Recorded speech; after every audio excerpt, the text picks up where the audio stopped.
வணக்கம். டிஎன்பிஎஸ்சிக்கு 8ஆம் வகுப்பு L1 தமிழ் இன்பம் பார்க்கலாம். இதில் என்னென்ன டாபிக்ஸ் இருக்குன்னா, தமிழ் மொழி வாழ்த்து, தமிழ் மொழி மரபு, தமிழ் வரி வடிவ வளர்ச்சி, சொற்பூங்கா. ஃபர்ஸ்ட் டாபிக் தமிழ் மொழி வாழ்த்து. மக்கள் வாழும் நிலப்பகுதியை குறிக்கும் சொல் டேஷ் வைப்பு. என்றென்றும் என்னும் சொல்லை பிரித்தெழுத கிடைப்பது என்று கூட்டல் என்றும் என்றென்றும். வானம் அளந்தது என்னும் சொல்லை பிரித்தெழுத கிடைப்பது வானம் கூட்டல் அளந்தது, வானம் அளந்தது. அறிந்தது கூட்டல் அனைத்தும் என்ற சொல்லை சேர்த்தெழுத கிடைக்கும் சொல் அறிந்தது அனைத்தும். அடுத்து வானம் கூட்டல் அறிந்த என்பதனை சேர்த்தெழுத கிடைக்கும் சொல் வானம் அறிந்த. டேஷ் கருத்தை அறிவிக்கும் கருவியாகும் மொழி. அடுத்த கொஸ்டின், தமிழர்கள் தம் தாய்மொழியாகிய தமிழை டேஸாக கருதி போற்றி வந்துள்ளனர். உயிர். டேஷ் அறிந்ததனைத்தும் அறிந்து வளர்மொழி வாழியவே வானம். அடுத்த கொஸ்டின், இசை என்பதன் பொருள் புகழ். அடுத்து டேஷ் நீங்க தமிழ்மொழி ஓங்க துலங்குக வையகமே சூழ்களி. அடுத்த கொஸ்டின், வானம் அளந்தது அனைத்தும் அளந்திடு டேஷ் வாழியவே. வானம் அளந்தது அனைத்தும் அளந்திடு டேஷ் வாழியவேனா வன்மொழி வாழியவே. தொல்லை வினைத்தரு தொல்லை அகன்று சுடர்க தமிழ்நாடு. அடுத்த கொஸ்டின், ஐயா கிடையாது, இங்கே ஸ்பெல்லிங் மிஸ்டேக் இருக்குது. விஜயா இந்தியா என்ற இதழ்களை நடத்தியவர் பாரதியார். சந்திரிகையின் கதை என்ற நூலின் ஆசிரியர் பாரதியார். சிந்துக்கு தந்தை, புதிய அறம் பாட வந்த அறிஞர் என்றெல்லாம் அழைக்கப்படுபவர் பாரதியார். அடுத்த கொஸ்டின், தமிழ் தேனி என்று பாரதியாரை புகழ்ந்தவர் பாரதிதாசன். வன்மொழி என்னும் சொல்லை பிரித்தெழுத கிடைப்பது வன்மை கூட்டல் மொழி வன்மொழி. ஏழ்கடல் என்னும் சொல்லை பிரித்தெழுத கிடைப்பது ஏழ் கூட்டல் கடல் ஏழ்கடல். வளர் கூட்டல் மொழி என்பதனை சேர்த்தெழுத கிடைக்கும் சொல் வளர்மொழி. சீட்டு கூட்டல் கவி என்பதனை சேர்த்தெழுத கிடைக்கும் சொல் சீட்டுக்கவி. அடுத்து சிந்தனை கூட்டலாளர் என்பதனை சேர்த்து எழுத கிடைக்கும் சொல் சிந்தனையாளர். பாரதியார் நடத்திய இதழ்கள் இந்தியா, விஜயா. பாரதியார் எழுதிய உரைநடை நூல்கள் சந்திரிகையின் கதை, தராசு. பாரதிதாசன் பாரதியாரை எவ்வாறெல்லாம் புகழ்ந்துள்ளார்னா, சிந்துக்கு தந்தை, செந்தமிழ் தேனி, புதிய அறம் பாட வந்த அறிஞன், மரம் பாட வந்த மறவன் என்றெல்லாம் பாரதிதாசன் பாரதியாரை புகழ்ந்துள்ளார். அடுத்து சொல்லும் பொருளும் நிரந்தரம் காலம் முழுவதும், வைப்பு நிலப்பகுதி, சூழ்களி சூழ்ந்துள்ள அறியாமை இருள், வன்மொழி வளமிக்க மொழி, இசை புகழ், தொல்லை பழமை அதாவது துன்பம். பாரதியார் பற்றி குறிப்பு வரைக அப்படின்னா, அவருடைய பெயர் பாரதியார், இயற்பெயர் சுப்பிரமணியன், ஊர் எட்டயபுரம், பிறப்பு 11/12/1882, பெற்றோர் சின்னசாமி லக்குமி அம்மையாள். சிறப்பு பெயர்கள், இவருடைய சிறப்பு பெயர் பாரதி, ஷெல்லிதாசன், புது கவிதைக்கு முன்னோடி, சரஸ்வதி, பட்டம், காளிதாசன், தேசாபிமானி, நித்திய தீரர், மகாகவி. அடுத்து இவருடைய இதழ் பணிகள் அப்படின்னு எந்தெந்த இதழ்களில் பணி புரிஞ்சிருக்காருன்னா, சக்கரவர்த்தினி, கர்மயோகி, பாலபார, சுதேசமித்ரன், இந்தியா, விஜயா. இவர் இயற்றிய நூல்கள்லாம் என்னென்னா, கண்ணன் பாட்டு, குயில் பாட்டு, பாஞ்சாலி சபதம், சந்திரிகையின் கதை, தராசு, புது கவிதைகள், பாப்பா பாட்டு, பூலோகரம்பை, திண்டி மசாஸ்திரி, சின்ன சங்கரன் கதை, நவதந்திர கதைகள். இது எல்லாமே அவர் இயற்றிய இதழ்கள். அவர் எப்போ இறந்தாருன்னா 11/9/1921, 39 ஆண்டுகள் வாழ்ந்திருக்கார். அடுத்து டாபிக் தமிழ்மொழி மரபு. பறவைகள் டேஷ் பறந்து செல்கின்றன விசும்பில். இயற்கையை போற்றுதல் தமிழர் மரபு. இருதிணை என்னும் சொல்லை பிரித்தெழுத கிடைப்பது இரண்டு கூட்டல் திணை இருதிணை. அடுத்து ஐம்பால் என்னும் சொல்லை பிரித்தெழுத கிடைப்பது ஐந்து கூட்டல் பால் ஐம்பால். உலகம் எவற்றால் ஆனது? ஐம்பூதங்களால் ஆனது. நிலம், நீர், தீ, காற்று, வானம். அடுத்து தொல்காப்பியத்தின் ஆசிரியர் தொல்காப்பியர். நமக்கு கிடைத்துள்ள மிக பழமையான இலக்கிய நூல் Tolkappiyam. Tolkappiyam dash dash dash என்னும் 3 அதிகாரங்களை கொண்டுள்ளது. எழுத்து, சொல், பொருள். தொல்காப்பிய அதிகாரங்கள் ஒவ்வொன்றும் 9 இயல்களை கொண்டது. அடுத்து, மனிதன் தன் கருத்தை பிறருக்கு அறிவிக்க கண்டுபிடித்தது டேஷ் மொழி. சொல்லும் பொருளும் விசும்பு வானம் மயக்கம் கலவை இருதிணைகள் என்னென்னா உயர்திணை அஃறிணை வழாமை தவறாமை ஐம்பால் என்னென்னது ஆண்பால் பெண்பால் பலர்பால் ஒன்றன்பால் பலவின்பால் மரபுனா வழக்கம் திரிதல் மாறுபடுதல் செய்யுள் பாட்டு தழால் தழுவுதல் அதாவது பயன்படுத்துதல். பறவைகள் டேஷ் பறந்து செல்கின்றன விசும்பில் பறந்து செல்கின்றன. இயற்கையை போற்றுதல் தமிழர் மரபு. இருதிணை என்ற சொல்லை பிரித்தெழுத கிடைப்பது 2 கூட்டல் திணை இருதிணை. ஐம்பால் 5 கூட்டல் பால், இது ஏற்கனவே நம்ம பார்த்துருக்கோம், ரிப்பீட் ஆகிருக்கு. அடுத்து கோடிட்ட இடங்களை நிரப்புக. வாழ்வுக்குரிய ஒழுங்குமுறை ஒழுக்கம், மொழிக்குரிய ஒழுங்குமுறை மரபு.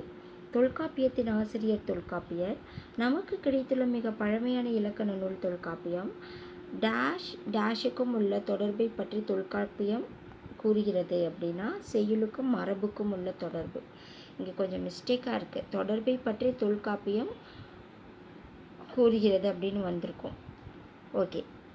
திணை டேஷ் வகைப்படும். திணைனா உயர்திணை அஃறிணை. பால் 5 வகைப்படும். ஆண்பால் பெண்பால் பலர்பால் ஒன்றன்பால் பலவின்பால் 5 வகைப்படும். அடுத்து, இவ்வுலகம் டேஷால் ஆனவை ஐம்பூதங்களால். எழுத்துக்கள் நீண்டு ஒலிப்பதை டேஷ் என்பர் அளபெடை. தொல்காப்பியத்தின் அதிகாரங்கள் எழுத்து சொல் பொருள். அடுத்து, தமிழனின் மரபு. உலகத்து பொருட்களை இருதிணையாகவும் ஐம்பாலாகவும் பாகுபடுத்தி கூறுதல் தமிழர் மரபு. அடுத்து, இளமை பெயர்கள் கொடுத்துருக்காங்க. புலி பரல், சிங்கம் குருளை, சிங்கத்தோட இளமை பருவம் குருளை, யானை கன்று, பசு கன்று, கரடி குட்டி. அதனுடைய ஒலி மரபு சவுண்ட் இருக்கு இல்லையா, அந்த ஒலி எப்படி எழுப்புன்றதை கொடுத்துருக்காங்க. புலி உருமும், சிங்கம் முழங்கும், யானை பிளிரும், பசு கதரும், கரடி கத்தும். அடுத்த டாபிக் தமிழ் வரி வடிவ வளர்ச்சி. தமிழ் எழுத்துக்கள் இப்போதுள்ள நிலையான வடிவத்தை பெற டேஷ் காரணமாக அமைந்தது அச்சுக்கலை.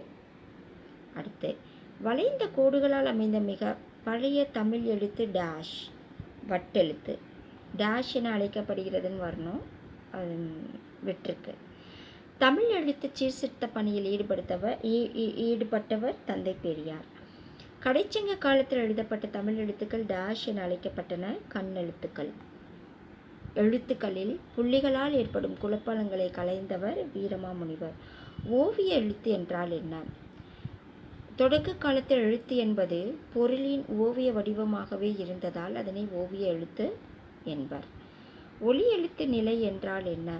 ஓர் ஒலிக்கு ஓர் எழுத்து என உருவான நிலையை ஒலி எழுத்து நிலை என்பர்.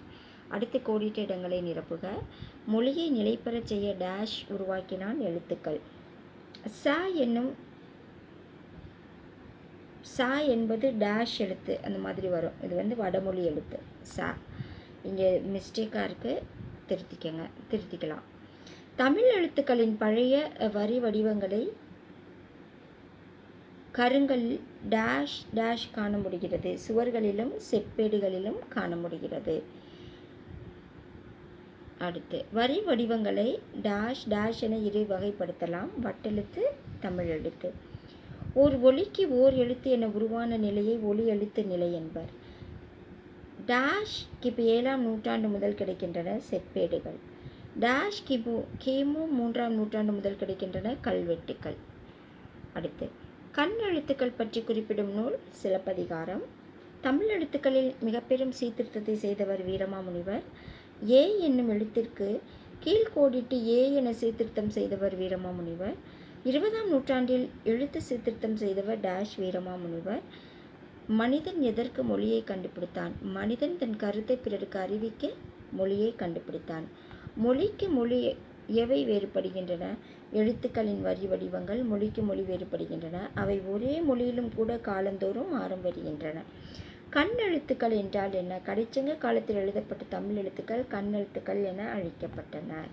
அடுத்து, கல்வெட்டுக்கள் செப்பேடுகள் எந்த ஆண்டுகளில் நமக்கு கிடைக்கின்றன?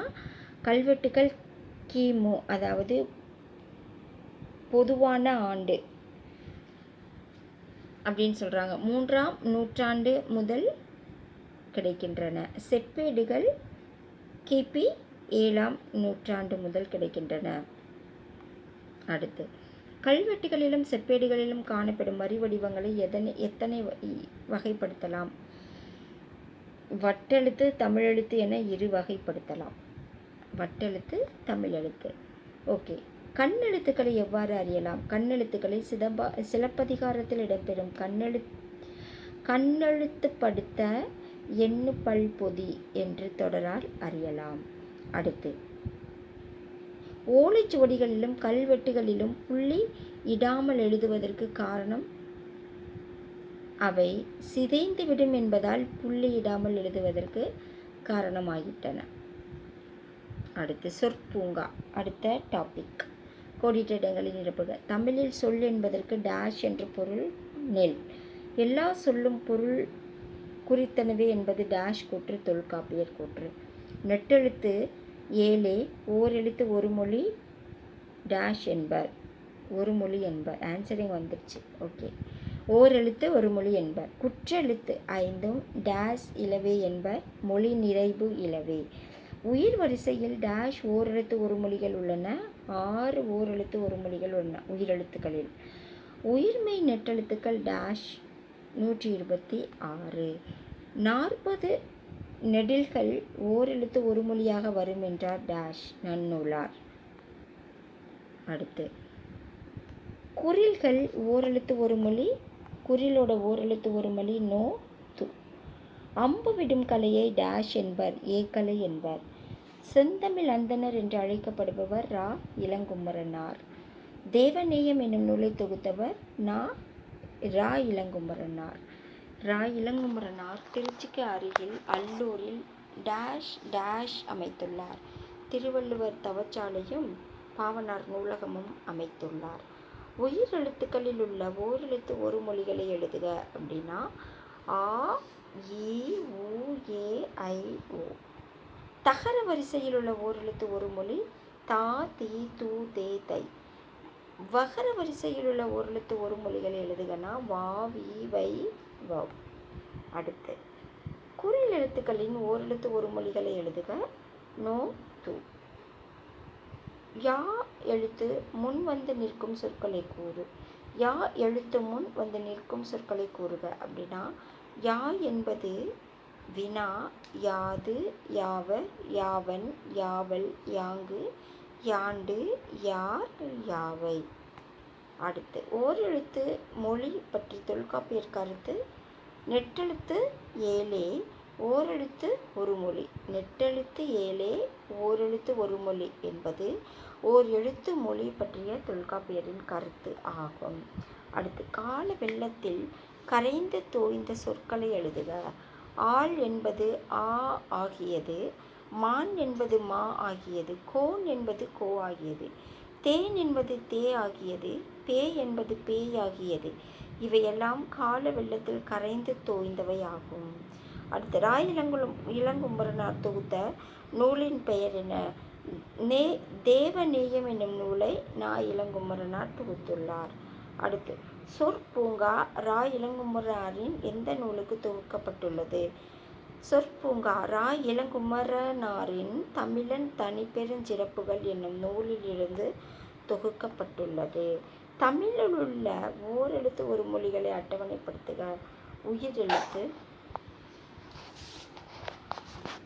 என்னென்ன கொடுத்துருக்காங்கன்னா ஆ இ உ ஏ ஐ ஓ. மகர வரிசை மா மீ மோ மே மே மோ. தகர வரிசை தா தி து தே தை. அடுத்து, பகர வரிசை